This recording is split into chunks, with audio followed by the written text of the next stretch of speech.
بسم اللہ الرحمن الرحیم۔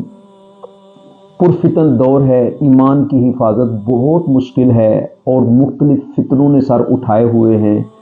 جہالت بھی عام ہے۔ قرآن و سنت سے دوری کی وجہ سے مسلمان ان فتنوں میں مبتلا ہوتے چلے جا رہے ہیں، اور شیطان مردود بھی مسلمانوں کو گمراہ کرنے کے لیے شب و روز کوشاں ہے۔ بندہ جب کسی بھی فتنے میں مبتلا ہوتا ہے نا، تو وہ اپنی اس سوچ اور اپنے اس نظریے کو ثابت کرنے کے لیے قرآن و سنت کا سہارا لیتا ہے۔ اب جس طرح مثال کے طور پہ مسلمانوں کے متعلق یہ نظریہ رکھنا کہ مسلمان معاذ اللہ مشرک ہو چکے ہیں، امت مسلمہ مشرک ہو چکی ہے، اور اہل سنت کی مساجد جو ہیں ان کے متعلق بعض اوقات صراحتاً یہ سننے کو ملتا ہے یہ معاذ اللہ مشرکوں کی مسجد ہے۔ اب جس کی ایسی سوچ بن چکی ہے، اب وہ اپنی اس سوچ کو ثابت کرنے کے لیے قرآن کا سہارا لیتا ہے، کبھی حدیث پاک کو جو ہے نا وہ بیان کر کے اس کی غلط تعویل کر کے اپنے موقف کو ثابت کرنے کی کوشش کرتا ہے۔ تو دیکھیں پیارے نبی صلی اللہ علیہ وآلہ وسلم نے ارشاد فرمایا، واللہ ما اخاف علیکم ان تشرکوا بعدی، خدا کی قسم مجھے تم سے یہ خوف نہیں کہ میرے بعد تم شرک میں مبتلا ہو جاؤ گے۔ اب یہ نبی پاک علیہ الصلوۃ والسلام کا فرمان ہے، جب نبی کریم علیہ السلام یہ بات ارشاد فرما رہے ہیں کہ میری امت شرک نہیں کرے گی، دیگر گناہوں میں جن میں مبتلا ہونا تھا، جن کا خدشہ تھا، نبی پاک علیہ الصلوۃ والسلام نے اس کا بھی اظہار فرمایا۔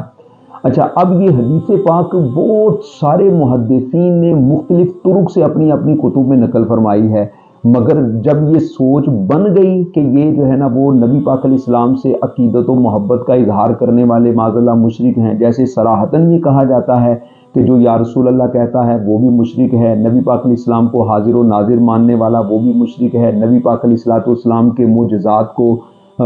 لے کر جو ہے وہ بعض اوقات یہ کہا جاتا ہے کہ ایسی سوچ رکھنے والا جو ہے معاذ اللہ وہ بھی مشرک ہے۔ پھر اسی طرح اولیاء کرام کی کرامات کا انکار، ان کی شان پر اعتراضات، طرح طرح کے معاملات ہیں جن کے ساتھ جو ہے نا وہ شرک کو جوڑنے کی کوشش کی جاتی ہے، جبکہ ایسی سوچ کا قرآن و سنت سے کسی قسم کا کوئی تعلق نہیں ہے۔ نبی پاک علیہ السلام کی حدیث پاک آپ نے سماعت کی، ایک صاحب کی تحریر میں پڑھ رہا تھا، اچھا وہ اس حدیث کا یوں انکار کر رہے تھے کہ نہیں جی نہیں، نبی پاک کی امت جو ہے وہ مشرک ہو سکتی ہے، شرک کر سکتی ہے۔ اچھا، میں نے جب دیکھا کہ یہ اپنے موقف کو ثابت کرنے کے لیے دلیل کیا دیتے ہیں، تو انہوں نے نا سورہ یوسف کی ایک آیت مبارکہ تحریر کی، وَمَا يُؤْمِنُ أَكْثَرُهُم بِاللَّهِ إِلَّا وَهُم مُشْرِكُونَ، اور ان میں اکثر وہ ہیں جو اللہ پر یقین نہیں کرتے مگر شرک کرتے ہوئے۔ اس آیت مبارکہ کو بیان کر کے یوں بیان کیا گیا کہ یہ آیت مبارکہ سے یہ ثابت ہوا کہ نبی پاک علیہ السلام کی امت شرک میں مبتلا ہو سکتی ہے۔ اہل خارج کی شروع سے یہ عادت چلتی آ رہی ہے کہ یہ جو آیات بتوں کے متعلق، مشرکین کے متعلق قرآن کریم میں نازل ہوئیں، یہ انہی آیات کو مسلمانوں پر چسپاں کرتے ہیں۔ اب یہ والی آیت مبارکہ تفسیر مدارک کے اندر لکھا ہوا ہے کہ جمہور مفسرین نے اس آیت مبارکہ کے متعلق صراحتاً یہ بات ارشاد فرمائی ہے کہ یہ آیت مبارکہ مشرکین کے رد میں اللہ تبارک و تعالیٰ نے نازل فرمائی ہے، مگر لوگ اپنی سوچ کو ثابت کرنے کے لیے دیکھیں قرآن کا سہارا لیتے ہیں۔ ایک دوسری حدیث پاک سماعت فرمائیں، نبی پاک علیہ الصلوۃ والسلام کا فرمان ہے، اہل الجنت 20 و 100 صف، اہل جنت کی ٹوٹل 120 صفیں ہوں گی، 80 منہا من ہذہ الامہ، ان میں سے 80 صفیں نبی پاک علیہ السلام کی امت کی ہوں گی، و40 من سائر الامم، اور 120 میں سے 40 صفیں پہلی امتوں کی ہوں گی۔ آپ اندازہ کریں کہ حضرت آدم علیہ السلام سے لے کر جناب عیسیٰ علیہ السلام تک جتنے انبیاء کرام آئے،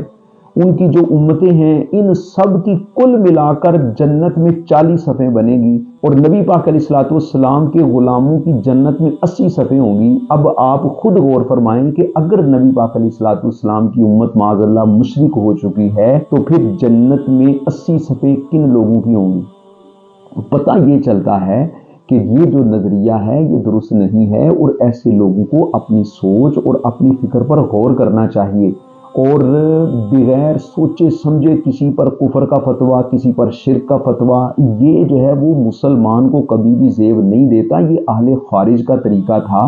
اللہ تبارک و تعالیٰ ان کے شر سے امت کو محفوظ فرمائے، جو کہ قرآن و حدیث کا سہارا لے کر مسلمانوں کو گمراہ کرنے کی کوشش کرتے تھے۔ حضرت عبداللہ بن عمر رضی اللہ تعالیٰ عنہ سے روایت ہے، نبی پاک صلی اللہ علیہ وسلم نے ارشاد فرمایا، جب کوئی بندہ اپنے کسی مسلمان بھائی کو کافر کہتا ہے تو وہ کفر ان دونوں میں سے کسی ایک کی طرف لوٹتا ہے، یا تو وہ کہنے والا خود کافر ہو جاتا ہے یا پھر جس کو کافر کہا گیا وہ بندہ کافر ہو جاتا ہے۔ تو یہ بات اپنے ذہن نشین فرما لیجئے کہ یہ امت مصطفیٰ صلی اللہ علیہ وآلہ وسلم توحید پر قائم تھی، توحید پر قائم ہے اور توحید پر قائم رہے گی انشاءاللہ عز و جل، اور اس کی ضمانت امام الانبیاء صلی اللہ علیہ وسلم نے دی ہے، آج کے کسی فرد نے نہیں دی۔ اور دنیا کے کسی بھی ملک میں آپ چلے جائیں، آپ کو میجورٹی اکثریت اللہ کی رحمت سے یا رسول اللہ کہنے والوں کی ملے گی۔ اللہ پاک ہمارے ایمان کی حفاظت فرمائے، آمین۔